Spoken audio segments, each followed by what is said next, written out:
میں مونٹریال گیا عشر محرم کے لیے، تو وہاں میرے میزبان نے کہا کہ یہاں پر ایک پروفیسر ہیں، پی ایچ ڈی ہیں، یہاں کی یونیورسٹی میں بہت اعلیٰ پیمانے پر ہیں، پہلے ہندو تھے اب شیعہ، کیا آپ ان سے ملنا پسند کریں گے؟ میں نے کہا ضرور ملیں۔ خیر وقت آ گیا، میں گیا، بہت سی باتوں کے بعد میں نے کہا بھائی آپ یہ بتائیے کہ یہ رودات کیا ہے آپ کی؟ کہنے لگے جب میں ہندوستان میں تھا تو اپنے مذہب سے بیزار تھا۔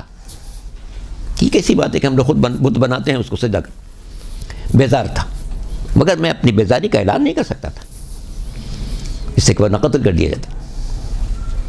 لیکن جب میں یہاں آیا، پی ایچ ڈی کرنے یہاں آیا، تو اب میں اس آزاد ماحول میں تھا، میں نے مذہب پر تحقیق کرنا شروع کی۔ میرے جو ساتھی تھے پروفیسر صاحبان، ان میں ہر مذہب کے لوگ تھے،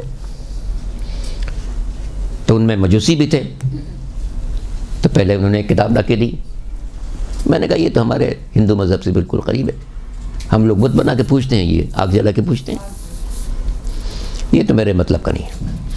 پھر کسی نے انجیل دے دی، اس میں کچھ قصے تھے حضرت عیسیٰ علیہ السلام کا، میں نے کہا بھی قصوں سے میرے کو تعلق نہیں۔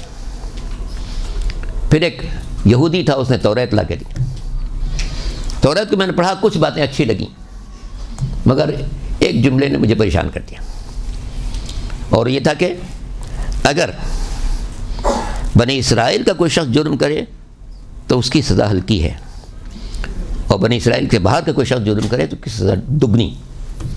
میں نے کہا یہ اللہ کا قانون نہیں ہو سکتا، اللہ کے قانون میں نہیں ہو سکتا، اس لیے کہ اللہ کے نزدیک سب اس کی مخلوق ہے، سب اس کے بندے۔ یہ تفریق بتا رہی کہ یہ اللہ کی کتاب نہیں ہے۔ پھر تجسس کرتا رہا، یہاں تک کہ ایک مسلمان نے مجھے قرآن دے دیا۔ قرآن جو میں نے کھولا تو پہلا جملہ بسم اللہ کے بعد الحمدللہ رب العالمین، ہر تعریف اللہ کے لیے ہے جو کائنات کی پرورش کر رہا ہے۔ میں نے کہا یہ بات ہے، پرشاد کہتے ہیں کہ یہ بات مجھے دل کو لگی کہ یہ واحد کتاب ہے جو یہاں سے شروع کرتی ہے بات، کہ اس اللہ کے لیے تعریف ہے جو کائنات کی پرورش کر رہا ہے، درختوں کی پرورش کر رہا ہے، میووں کی پرورش کر رہا ہے، پھلوں کی پرورش کر رہا ہے، حیوانات کی پرورش کر رہا ہے، انسانوں کی پرورش کر رہا ہے۔ یہ کتاب اس قابل۔ پھر جیسے جیسے میں پڑھتا گیا میرے دل کی کلی کھلتی گئی، یہاں تک کہ مجھے یقین ہو گیا کہ یہ صرف اللہ کی نازل کردہ کتاب ہے، کسی فرد بشر کی نہیں ہو سکتی۔ پھر میں نے دوست سے پوچھا کہ بھائی یہ کتاب کس پر نازل ہوئی تھی؟ لوگوں نے حضور کا نام دیا، تو میں نے ان کا کلمہ پڑھا، لا الہ الا اللہ محمد رسول اللہ۔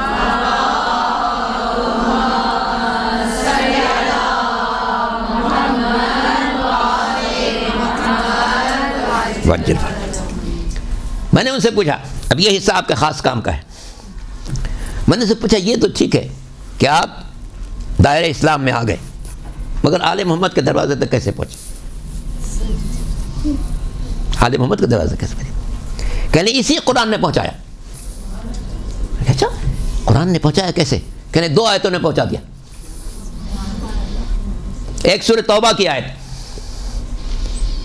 کہ اتقوا اللہ وکونوا مع الصادقین، اللہ سے ڈرو سچوں کے ساتھ۔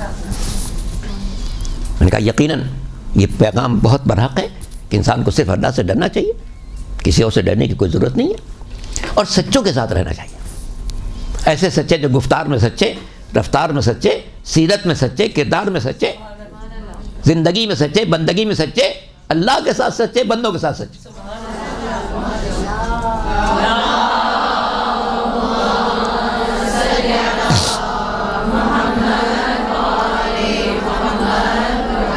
واجل فرجم۔ تو ایک تو سورہ توبہ کی آیت میرے ذہن میں اتر گئی کہ انسان کو ہمیشہ سچوں کے ساتھ رہنا چاہیے۔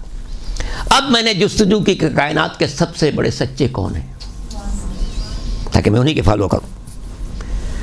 تو سورہ آل عمران کی آیت نمبر 60 نے میری رہنمائی کی، کہ جہاں پیغمبر کو حکم دیا گیا تھا کہ پیغمبر جو لوگ علم و یقین آنے کے باوجود آپ سے بحث کر رہے ہیں ان سے کہیے تعالوا ندعو ابناءنا وابناءکم ونساءنا ونساءکم وانفسنا وانفسکم ثم نبتہل فنجعل لعنت اللہ علی الکاذبین. اے پیغمبر، جو لوگ علم و یقین آنے کے باوجود، چونکہ عیسائی بحث کر رہے تھے پیغمبر سے عیسیٰ کے اللہ کے بیٹے ہونے پر، پیغمبر فرماتے بھئی جس طرح اللہ نے آدم کو بغیر ماں اور باپ کے پیدا کر دیا، اسی طرح اس نے جناب عیسیٰ کو بغیر باپ کے پیدا کر دیا.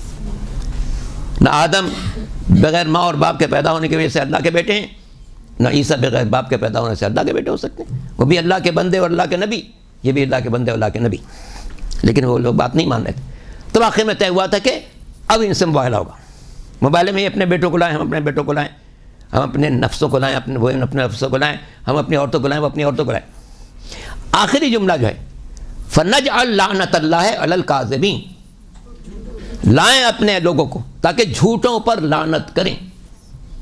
وہ کہتے ہیں پروفیسر صاحب کہ اس آیت نے نشاندہی کی کہ پیغمبر کو ہم دیکھیں کن ہستیوں کو جھوٹوں پر لعنت کے لیے لے جا رہے ہیں.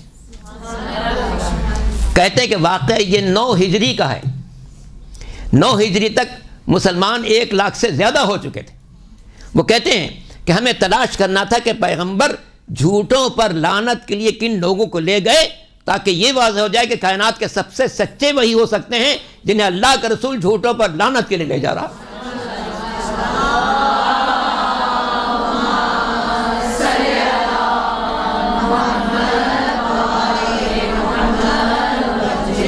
اجل فرجوں. اور پروفیسر صاحب کہتے ہیں کہ ہر تاریخ نے، ہر کتاب نے، ہر تفسیر نے مجھے یہی بتایا کہ پیغمبر اپنے ساتھ جھوٹوں پر لعنت کے لیے جن لوگوں کو لے گئے تھے وہ 4 ہستیاں تھیں، علی تھے، فاطمہ تھیں، حسن تھے، حسین تھے. تو پنجتن کا قافلہ گیا تھا جھوٹوں پر لعنت کے لیے. یقیناً اتنے سچے تھے اپنی زندگی کی ابتدا سے لے کے انتہا تک کہ جھوٹوں پر لعنت کرنے کے حقدار تھے. تو قرآن مجید کی سورہ توبہ کی آیت نے مجھے کہا تھا کہ سچوں کے ساتھ رہو، اور سورہ آل عمران نے بتایا کہ کائنات کے سب سے سچے وہی ہیں جنہیں اللہ کا رسول جھوٹوں پر لعنت کے لیے لے جا رہا تھا، اور وہ پنجتن پاک کی ذات گرامی تھی.